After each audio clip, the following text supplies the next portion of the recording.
നമസ്കാരം. പുതിയൊരു വീഡിയോയിലേക്ക് എൻ്റെ എല്ലാ സുഹൃത്തുക്കൾക്കും സ്വാഗതം. സുജി കുഴുമ്പിലാണ്. നമ്മൾ പുതിയതായി യാത്ര ചെയ്യാൻ പോകുന്ന സ്ഥലം മുംബൈക്കാണ്. കണ്ണൂരിൽ നിന്നും രാവിലെ 10 മണിക്കുള്ള ലോകമാന്യ തിലക് മുംബൈ എക്സ്പ്രസ്സിനാണ് നമ്മൾ മുംബൈക്ക് പോകുന്നത്. അപ്പോൾ മുംബൈ എത്തുന്നിടം വരെയുള്ള കാഴ്ചകളാണ് നമ്മൾ ഈ വീഡിയോയിൽ ഉൾപ്പെടുത്തിയിരിക്കുന്നത്.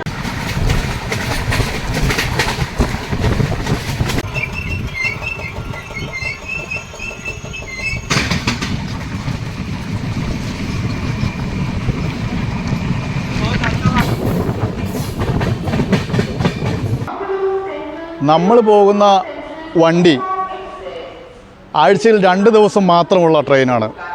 തിങ്കളാഴ്ചയും അതുപോലെ വ്യാഴാഴ്ചയും മാത്രമാണ് ഇത് തിരുവനന്തപുരം നോർത്തിൽ നിന്നും മുംബൈ ലോകമാന്യ തിലക് ടെർമിനൽ വരെ പോകുന്നത്. തിരുവനന്തപുരം നോർത്തിൽ നിന്നും അർദ്ധരാത്രി 12:55 എടുക്കുന്ന വണ്ടിയാണ്. കണ്ണൂരെത്തുമ്പോൾ രാവിലെ 10 മണിയാവും. പിറ്റേ ദിവസം വെളുപ്പിന് 3:45 മുംബൈയിലെ ലോകമാന്യ തിലക് ടെർമിനൽ സ്റ്റേഷനിൽ എത്തിച്ചേരും. അപ്പോൾ ഈ യാത്രയിൽ പകൽ കിട്ടുന്ന കാഴ്ചകളാണ് നമ്മൾ ഈ വീഡിയോയിൽ ഉൾപ്പെടുത്തിയിരിക്കുന്നത്. അപ്പോൾ വീഡിയോ കാണുന്നതിന് മുമ്പായി ലൈക്ക് ചെയ്യാനും അതുപോലെ ഇതുവരെ നിങ്ങൾ ഈ ചാനൽ സബ്സ്ക്രൈബ് ചെയ്തിട്ടില്ലെങ്കിൽ ദയവായി സബ്സ്ക്രൈബ് ചെയ്യാനും മറക്കരുത്. അപ്പോൾ സമയം ഇപ്പോൾ രാവിലെ 9:45. 10 മണിക്ക് തന്നെ ട്രെയിൻ എത്തിച്ചേരും. ട്രെയിൻ ലേറ്റൊന്നുമില്ല, കറക്റ്റ് സമയം പാലിക്കുകയാണ്. അപ്പോൾ ഏകദേശം വൈകുന്നേരം 6 മണിയാകുമ്പോൾ ഗോവയിലെത്തും, മഡ്ഗാവിൽ. അപ്പോൾ അതുവരെയുള്ള കാഴ്ചകളാണ് നമ്മൾ ഈ വീഡിയോയിൽ കിട്ടുള്ളൂ. പിന്നെ അത് കഴിഞ്ഞാൽ രാത്രിയാണല്ലോ. അപ്പോൾ ആ കാഴ്ചകൾ നമുക്ക് കാണാം. കൃത്യസമയത്ത് തന്നെ നമ്മുടെ ട്രെയിൻ എത്തി. 9:58 ആയപ്പോൾ തന്നെ ട്രെയിൻ കണ്ണൂർ സ്റ്റേഷനിലെത്തി. അവിടുന്ന് 10 മണിയായപ്പോൾ തന്നെ കണ്ണൂർ സ്റ്റേഷനിൽ നിന്ന് നമ്മൾ ബോംബെയിലേക്ക് വിടുകയാണ്. നമ്മൾ എല്ലാ വീഡിയോസൊന്നും യാത്രയുടെ ഭാഗമായി മംഗലാപുരം വരെ എടുക്കുന്നില്ല. കണ്ണൂർ വിട്ട് കഴിഞ്ഞാൽ പിന്നെ കാസർഗോഡാണ് സ്റ്റോപ്പ്. അതിൻ്റെ ഇടയ്ക്കുള്ള സ്റ്റേഷനുകളൊന്നും ഈ വണ്ടിക്ക് സ്റ്റോപ്പില്ല. അപ്പോൾ കാസർഗോഡ് സ്റ്റേഷനിലേക്ക് എത്തിയപ്പോൾ ഈ വണ്ടിയുടെ ജനറൽ കമ്പാർട്ട്മെൻറ്റുകളെല്ലാം തന്നെ കാലിയാണ്. തീരെ ആളില്ല. അവിടെയും ഇവിടെയൊക്കെ ഓരോരുത്തർ സുഖമായിട്ട് സ്ലീപ്പർ ക്ലാസ്സിൽ യാത്ര ചെയ്യുന്ന അതേ രീതിയിലാണ് ഈ ട്രെയിനിൻ്റെ ജനറൽ കമ്പാർട്ട്മെൻ്റ് ഉള്ളത്. കാസർഗോഡ് വിട്ട് കഴിഞ്ഞാൽ പിന്നെ ഈ ട്രെയിൻ നിർത്തുന്നത് മാംഗ്ലൂരു ജംഗ്ഷനിലാണ്. പ്രത്യേകം ഓർക്കേണ്ട കാര്യം, ഈ ട്രെയിന് മാംഗ്ലൂർ സെൻട്രൽ റെയിൽവേ സ്റ്റേഷനിൽ പോകുന്നില്ല എന്നുള്ളതാണ്. മാംഗ്ലൂർ ജംഗ്ഷനിൽ ഒരു 10 മിനിറ്റോളം ഈ വണ്ടിക്ക് സ്റ്റോപ്പുണ്ട്. അവിടെ നിന്ന് വെള്ളമൊക്കെ നിറച്ച് സംഭവമൊക്കെ റെഡിയായി കഴിഞ്ഞിട്ട് മാത്രമേ നമ്മൾ യാത്ര തുടരുകയുള്ളൂ. അങ്ങനെ മാംഗ്ലൂരു ജംഗ്ഷൻ റെയിൽവേ സ്റ്റേഷൻ വിടുകയാണ്. ഏകദേശം 12 മണി കഴിഞ്ഞപ്പോഴത്തേനും മാംഗ്ലൂർ വിട്ടു. ഭക്ഷണമൊക്കെ വാങ്ങേണ്ട ആളുകൾക്ക് ഈ സ്റ്റേഷനിൽ നിന്നാണ് വാങ്ങേണ്ടത്. മാംഗ്ലൂരും എല്ലാം വിട്ട് കഴിയുമ്പോൾ പിന്നെ നല്ല വേഗത്തിലാണ് ഈ വണ്ടിയുടെ യാത്ര. അങ്ങനെ ഏറ്റവും പ്രധാനപ്പെട്ട സ്റ്റേഷനുകളിൽ മാത്രമേ ഈ വണ്ടി നിർത്തുന്നുള്ളൂ. കൂടാതെ പകൽ യാത്ര ആയതുകൊണ്ട് തന്നെ അധികം സഞ്ചാരികളുമില്ല. ഇങ്ങനെ ട്രെയിനിൻ്റെ ഈ വളവ് തിരിയുമ്പോഴുള്ള കാഴ്ച നിങ്ങൾ പലപ്പോഴും ശ്രദ്ധിച്ചിട്ടുണ്ടാവും. നല്ല രസമാണ്. അങ്ങ് മുൻഭാഗം തൊട്ട് പുറകു വരെ ഒരിങ്ങനെ പാമ്പ് പോകുന്ന പോലെ നമുക്ക് കാണാൻ സാധിക്കും. ഈ ഡോറിൻ്റെയൊക്കെ അടുത്ത് നിന്ന് കഴിഞ്ഞാൽ കാണാൻ സാധിക്കും. പക്ഷേ ശ്രദ്ധിച്ച് ഡോറിൻ്റെ അടുത്ത് നിൽക്കണമെന്ന് മാത്രം. അങ്ങനെ നമ്മൾ മംഗലാപുരം കിട്ടിയിട്ട് അടുത്ത സ്റ്റേഷനായിട്ടുള്ള ഉടുപ്പി സ്റ്റേഷനിലേക്ക് എത്തിയിരിക്കുകയാണ്. ഒരു പ്രധാനപ്പെട്ട സ്റ്റേഷനാണ് ഉടുപ്പി. ഉടുപ്പി അറിയാമല്ലോ, ശ്രീകൃഷ്ണ സ്വാമി ക്ഷേത്രമൊക്കെ സ്ഥിതി ചെയ്യുന്ന ഉടുപ്പിയാണ്. ഈ ഉടുപ്പി നഗരത്തിൽ നിന്ന് ഏകദേശം 6 കിലോമീറ്ററോളം അകലെയാണ് ഈ റെയിൽവേ സ്റ്റേഷൻ. റെയിൽവേ സ്റ്റേഷൻ ഇറങ്ങിക്കഴിയുമ്പോൾ മറ്റേ ഓട്ടോയോ ബസ്സിലോ ഒക്കെ മാത്രമേ ഈ നഗരങ്ങളിലേക്ക് പോകാൻ കഴിയുള്ളൂ. അപ്പോൾ ഇതാണ് ഉടുപ്പി സ്റ്റേഷൻ്റെ ഒരു കാഴ്ച. ഉടുപ്പി സ്റ്റേഷൻ അങ്ങനെ നമ്മൾ വിടുകയാണ്. കുറച്ച് ഈ കൊങ്കൺ റൂട്ടിലൂടെയാണല്ലോ നമ്മളിപ്പോൾ യാത്ര ചെയ്യുന്നത്. അപ്പോൾ കൊങ്കൺ റൂട്ടിലെ ഒരു പ്രധാന സ്റ്റേഷനാണ് ഉടുപ്പി റെയിൽവേ. ഉടുപ്പി സ്റ്റേഷനൊക്കെ വിട്ട് കഴിയുമ്പോൾ ഇതാണ് പ്രകൃതിയുടെ കാഴ്ച. വരണ്ടുണങ്ങിയ പാടങ്ങൾ. അവിടം പിന്നിട്ട് കഴിയുമ്പോൾ കുന്താപുരം എന്ന പ്രസിദ്ധമായ സ്റ്റേഷനെത്തുകയായി. കുന്താപുരം സ്റ്റേഷൻ്റെ പ്രത്യേകത, ഈ സ്റ്റേഷനിൽ ഇറങ്ങിയാലാണ് മൂകാംബിക ക്ഷേത്രത്തിലേക്ക് പോകുവാനുള്ള ബസ്സുകൾ ലഭിക്കുന്ന സ്ഥലം. ബൈന്ദൂർ എന്ന സ്ഥലത്തും ഇറങ്ങിയാൽ മൂകാംബികയ്ക്ക് പോകാം. പക്ഷേ മിക്ക ട്രെയിനുകളും ബൈന്ദൂർ നിർത്താറില്ല.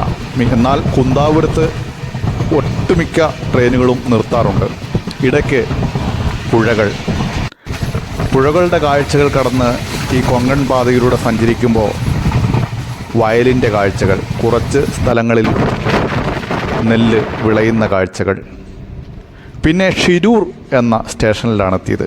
ഈ കഴിഞ്ഞ കാലത്ത് പ്രസിദ്ധമായ ലോറി അപകടമൊക്കെ ഉണ്ടായത് ഈ ഷിരൂരിന് അടുത്താണ്. ഷിരൂർ സ്റ്റേഷനും പിന്നിട്ട് നമ്മൾ കൊങ്കൺ പാതയിലൂടെ യാത്ര ആരംഭിക്കുകയാണ്.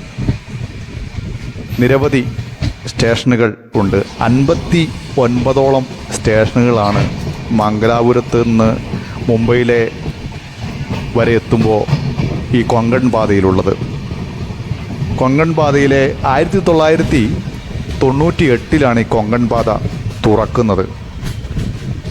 അതുപോലെ തന്നെ ഇത് 2 വരി പാതയല്ല, ഏകവരി പാതയിലാണ് കൊങ്കൺ ഇപ്പോൾ നിലവിലുള്ളത്.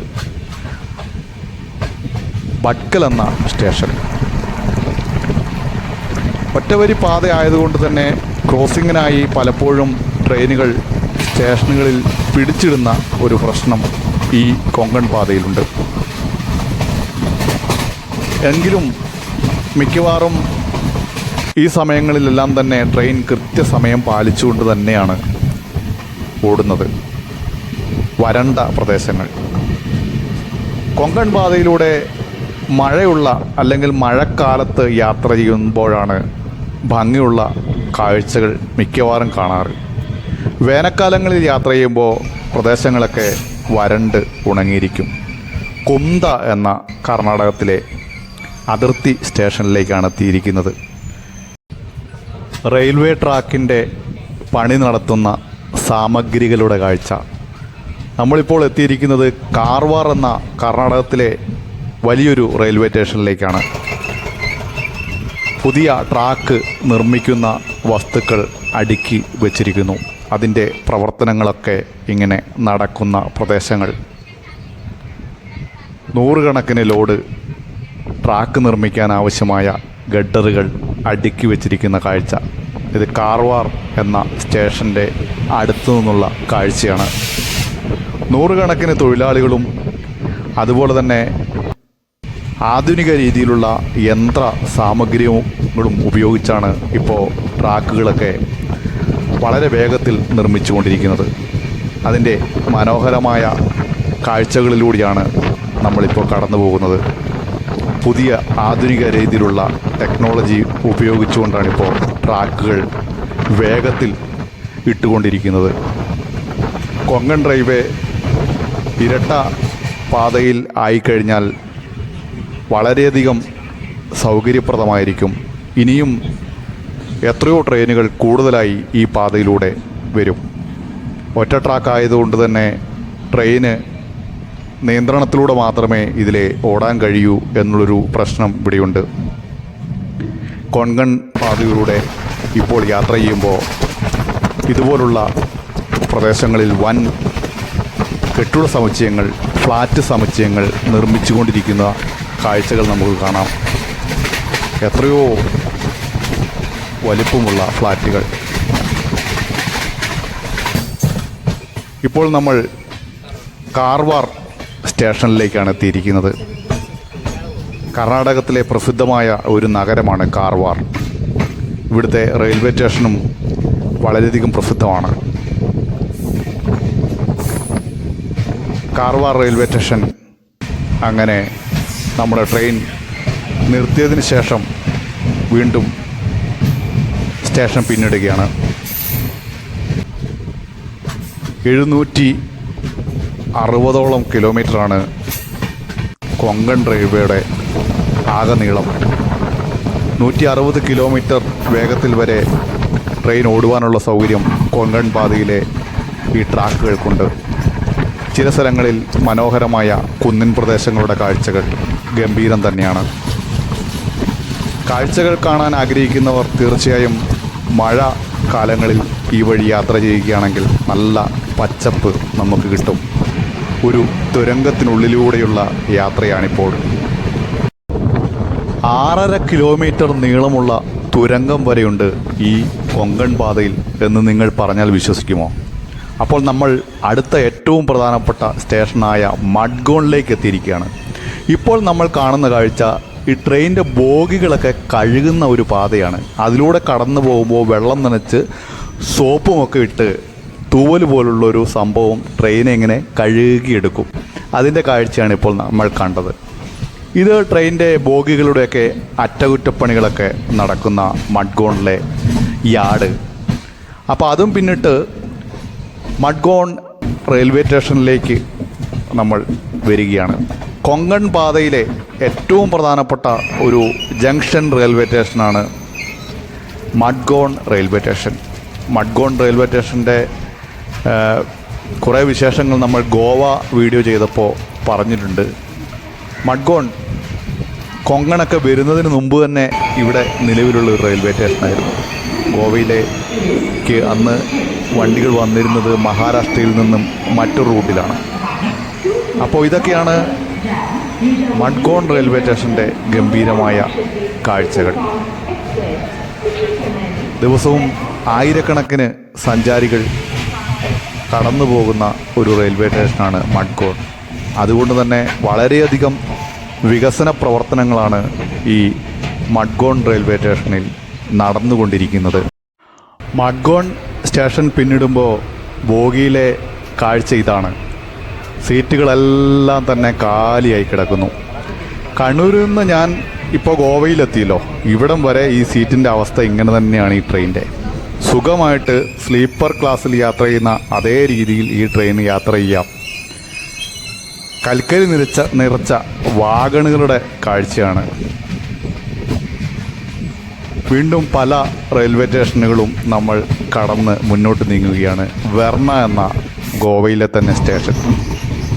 ഇത് പ്രസിദ്ധമായ ഗോവയിലെ പാലത്തിൻ്റെ കാഴ്ചകളാണ്.